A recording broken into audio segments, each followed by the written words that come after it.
Good morning everyone. जय हिंद। पिछले lecture में हमने electric field due to infinite line charge, charge of infinite sheet of charge और circular ring के बारे में जानकारी ली। तो आज हम गॉस लॉ के ऊपर जाने से पहले आज कुछ इलेक्ट्रिक फ्लक्स डेंसिटी के बारे में जान लेते हैं। इलेक्ट्रिक फ्लक्स क्या होता है उसके बारे में थोड़ी बहुत जानकारी ले लेते हैं। ठीक है, तो फर्स्ट ऑफ ऑल आपका इलेक्ट्रिक फ्लक्स क्या है। So electric flux is defined as the total number of electric lines of force crossing through the given area. जैसे यहाँ पे आपको एक गिवन एरिया दे रखा है, जैसे आपने यहाँ पे एक गिवन एरिया आपने कंसिडर किया है यहाँ पे। ओके, तो वो गिवन एरिया के अंदर से कितनी आपकी इलेक्ट्रिक फील्ड की लाइंस जा रही है, कितनी इलेक्ट्रिक फोर्स की आपकी लाइंस पास हो रही है, तो उसी को हम इलेक्ट्रिक फ्लक्स कहते हैं। ठीक है, तो यहाँ पे जो फ्लक्स लाइंस आपका कंसिडर किया है वो आपका एक इलेक्ट्रिक फ्लक्स है।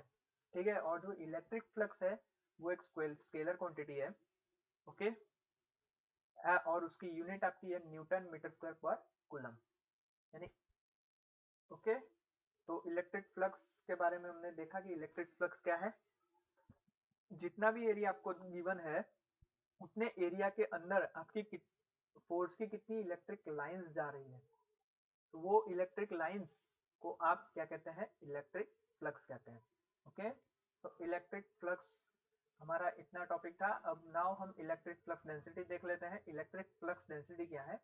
जैसे यहाँ पे आपके दो पॉइंट चार्ज कंसिडर किए हैं, एक आपका पॉजिटिव क्यू और एक आपका नेगेटिव क्यू।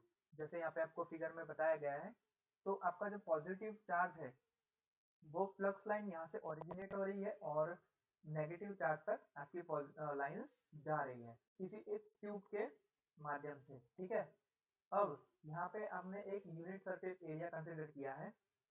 यहाँ पे एक यूनिट सरफेस एरिया आप कंसिडर किया है, तो उसमें उसके अंदर से कितनी फ्लक्स लाइंस आपके पास हो रही है ये सरफेस एरिया में से। ठीक है, यूनिट सरफेस एरिया, तो उसी को हम आपकी इलेक्ट्रिक फ्लक्स डेंसिटी कहते हैं। So electric flux density is defined as the net flux. Okay, here the word net flux का मतलब है आपका टोटल फ्लक्स जितना, और इलेक्ट्रिक फ्लक्स में क्या होता है, electric lines of force. Okay, so the net, what is electric flux density called? It is called the net flux passing normal through the unit surface area is called electric flux density. Okay, and it is denoted by D. Here D bar, we can denote it electric flux density by D bar. Okay, it has a specific direction in which the normal to the surface area consideration, hence it is a vector field. Means electric flux density is a vector quantity. Okay, but the electric flux is scalar quantity. Fine. Now, here consider some charge q which is placed at the center. Okay, there is no other charge present around, so the total flux distributed radially around the charge is phi is equal to q. Here phi is what? Phi is the total flux, and capital S, which is denoted the total surface area of the sphere, which we consider. So the electric flux density is defined as per the uh, as per the as per the as per the concept. The electric flux density is defined as the phi upon S. What is phi? Total flux, and what is S? Total surface area of the sphere. Okay, so the unit of the electric flux density is what? Coulomb per meter square. Electric flux density is also called the displacement flux density, or we can say the displacement density. Now, what is the vector form of electric flux density? So for the vector form of electric flux density, we can consider the flux distribution due to the certain charge in the free space. Like this, this is the free space, and we can consider some uh, sphere some area, some small area at that the point at that the area has the area we can consider as a ds, and some point p we can consider in this differential area. Okay, so the flux crossing through this differential area, small area, zoom. Okay, some the flux crossing through this differential area is d phi. Okay, and the direction of d, d means what? Here d means displacement flux density, or we can say the flux density in same as the direction of flux line at the point p. Okay, here d is the same direction where the direction of flux line. Okay, so uh, how can we represent the flux density at point p? So hence we can consider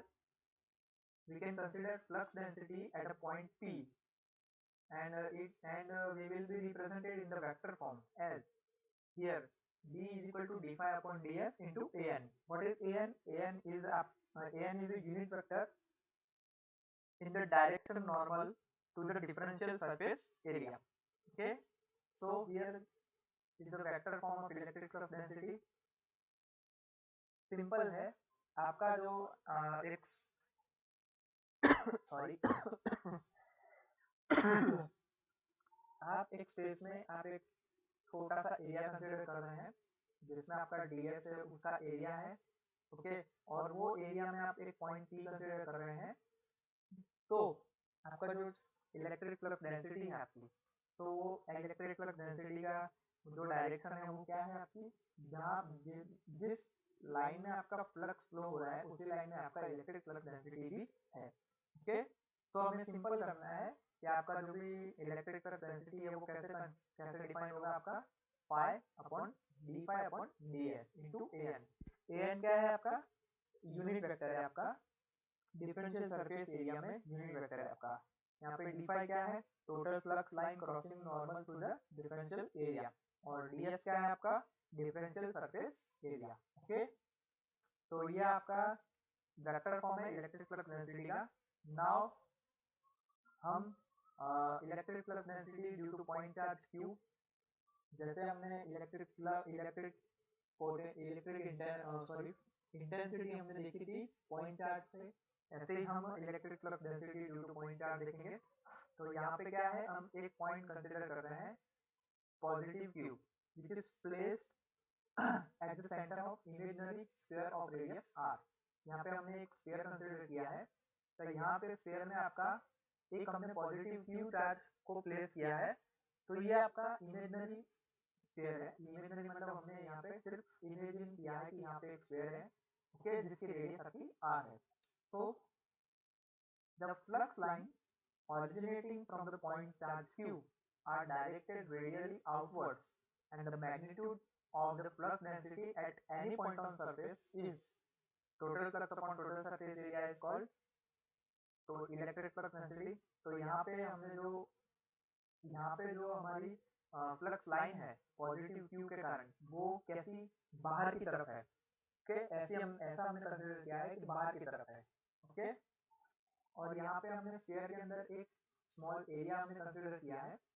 small surface area हमारा क्या है, sphere के अंदर small surface area consider किया है, तो उसके अंदर आपका जो आपकी इलेक्ट्रिक फ्लक्स डेंसिटी की डायरेक्शन है वो कैसी है आपकी, आउटवर्ड है। ओके, और आपका जो यूनिट वेक्टर है वो भी आपका आउटवर्ड डायरेक्शन में है। तो यहाँ पे इलेक्ट्रिक फ्लक्स डेंसिटी आपकी कैसे डिफाइन होगी, total flux upon total surface area. तो psi is equal to Q, psi हमारा क्या है, क्यू है, क्योंकि हमने जो टोटल चार्ज हमने कंसिडर किया है वो आपका क्यू किया है, इसलिए जो आपका क्यू है वही आपका टोटल फ्लक्स है। और टोटल एरिया क्या है, स्फीयर का एरिया क्या होता है, यानी आपने गोला कंसिडर किया है तो गोले का एरिया क्या होता है आपका 4 पाई आर स्क्वायर। ओके, तो the total surface area is what, 4 pi R square. Okay, तो हम ये दोनों वैल्यू डी में रख देंगे। तो और हमारा जो यूनिट वेक्टर है हम कंसिडर कर रहे हैं वो अभी आपका आउटवर्ड है नॉर्मल के नॉर्मल में, ठीक है। वो आपका क्या होगा, an is equal to AR, okay. यानी जो आपका AR है वही आपका an है। तो वेक्टर फॉर्म में हम इलेक्ट्रिक फ्लक्स डेंसिटी को कैसे कंसीडर कर रहे हैं, जैसे हमने पहले पिछले स्लाइड में हमने किया कि यहाँ पे वेक्टर फॉर्म में हमने कंसीडर किया, वैसे ही सेम हम पाई की वैल्यू हम यहाँ रख देंगे अपन 4 पाई स्क्वायर इनटू AR। तो ये हमारा इलेक्ट्रिक फ्लक्स डेंसिटी हो गया पॉइंट चार्ज में आपका वेक्टर फॉर्म में, okay. Now sometimes the examiner asks the relationship between electric flux density and electric field intensity। so हमें ये भी तो प्रूव करना पड़ेगा कि रिलेशनशिप क्या है इलेक्ट्रिक फ्लक्स डेंसिटी में और इलेक्ट्रिक फील्ड इंटेंसिटी में। सो हम वो भी देख लेते हैं। तो इलेक्ट्रिक फील्ड इंटेंसिटी को हम कैसे कंसीडर करते हैं, तो इलेक्ट्रिक फ्लक्स डेंसिटी हम पिछले लेक्चर में पढ़ चुके हैं कि आपका क्या होता है, E is equal to Q upon 4 pi epsilon naught R square into AR। और हमारा अभी इलेक्ट्रिक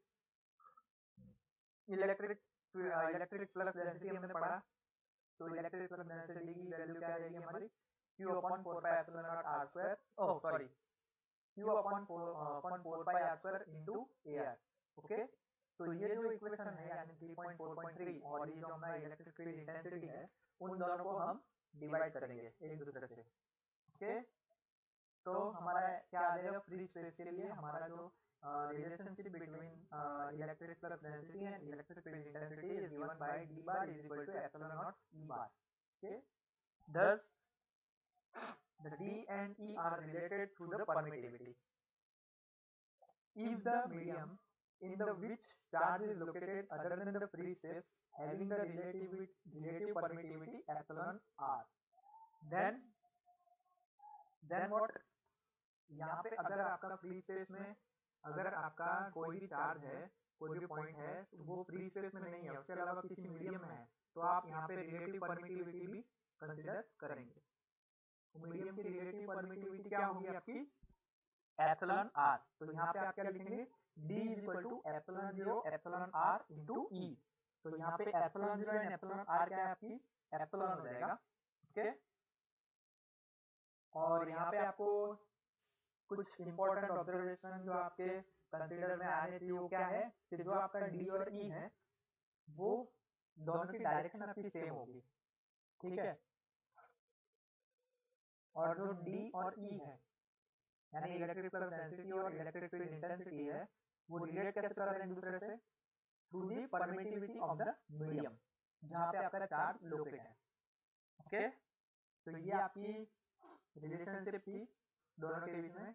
अब जैसे हमने इलेक्ट्रिक फील्ड इंटेंसिटी को हमने वेरियस चार्ज डिस्ट्रीब्यूशन में देखा था, वैसे ही इलेक्ट्रिक फ्लक्स डेंसिटी को भी वेरियस चार्ज डिस्ट्रीब्यूशन में हम देख लेते हैं, ठीक है, ओके।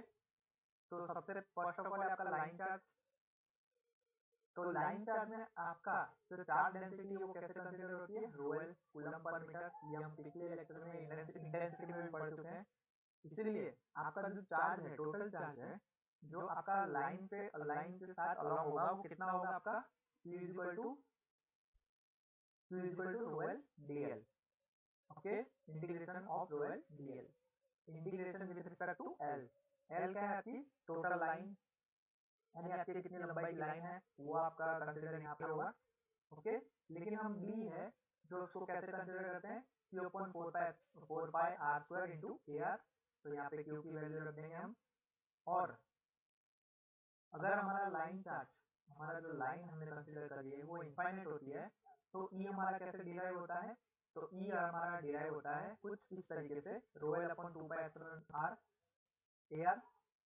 और हमारे पास रिलेशनशिप है D और E के बीच में, तो D is equal to epsilon E, okay. तो हम क्या करेंगे इसमें, हम फर्दर इसको सॉल्व करेंगे। फर्दर इसको सॉल्व करने के बाद हम D की वैल्यू यहाँ पे कंसीडर करेंगे कि रोएल अपॉन 2 पाई R AR, okay, now line charge हो गया हमारा, अब हमारा सरफेस चार्ज आएगा। तो हम क्या करेंगे, सरफेस चार्ज में एक शीट ऑफ चार्ज हम कंसिडर करेंगे जिसमें आपका यूनिफॉर्मली चार्ज डिस्ट्रीब्यूशन होगा। तो ये जो यूनिफॉर्मली चार्ज डिस्ट्रीब्यूशन है उसकी आपकी चार्ज डेंसिटी कैसे कंसिडर करेंगे हम, रो एस से। लाइन चार्ज होता तो हम रो एल करते हैं, यहाँ पे सरफेस चार्ज है इसीलिए हम रो एस कर रहे हैं।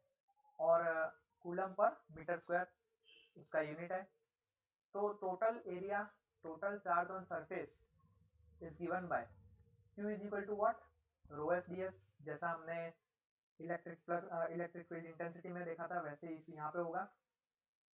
सिंपल, डी को हम कैसे डिनोट करते हैं, कुछ इस तरीके से। तो यहाँ पे हम Q की वैल्यू रख देंगे 4 pi R square into A R. अब इलेक्ट्रिक फील्ड इंटेंसिटी हमारी कैसे डिनोट होती है सरफेस चार्ज में, E is equal to what, rho S into 2 pi epsilon naught A N. और हमारे पास डी और ई का रिलेशनशिप भी है। तो ये सब वैल्यू, ठीक है, यहाँ पे हम क्या करेंगे, ये rho S into 2 epsilon naught A N हम यहाँ पे रख देंगे इलेक्ट्रिक फील्ड इंटेंसिटी में। ओके, और ये हमारा इक्वेशन आ जाएगा। डन।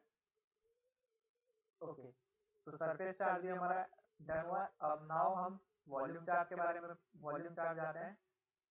तो हम एक चार्ज, एक वॉल्यूम कंसिडर करते हैं जिसमें आपका चार्ज एनक्लोज है। तो ये जो यूनिफॉर्म चार्ज है आपका, तो यूनिफॉर्म चार्ज की डेंसिटी क्या है आपकी, रो बी। ओके, और उसका यूनिट क्या है आपका, कूलम पर मीटर क्यूब। तो टोटल चार्ज आपका कितना एनक्लोज हुआ वॉल्यूम के, तो Q is equal to what, integration of rho B D V. So electric field intensity is given by, हमने पिछले इससे पिछले लेक्चर नहीं, इससे पिछले के पिछले लेक्चर में हमने पूरा पढ़ा था।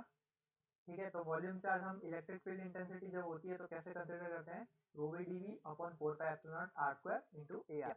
और हमारे पास रिलेशनशिप है, तो यहाँ पे हम ई की वैल्यू रख देंगे तो हमें डी की वैल्यू मिल जाएगी। फाइन। ओके, तो ये हमारा था वॉल्यूम चार्ज। तो हमने तीनों चार्ज डिस्ट्रीब्यूशन से इलेक्ट्रिक फील्ड फ्लक्स डेंसिटी कैसे कंसिडर होती है वो हमने पूरा देख लिया। नाउ हमारे कुछ एग्जांपल्स भी आते हैं।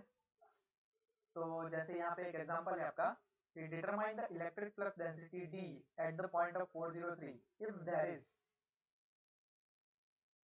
Is a point charge minus 5 pi microcoulomb, sorry, this is not microcoulomb, this is millicoulomb at the point of 400 and the line charge is 3 pi millicoulomb per meter along the y-axis।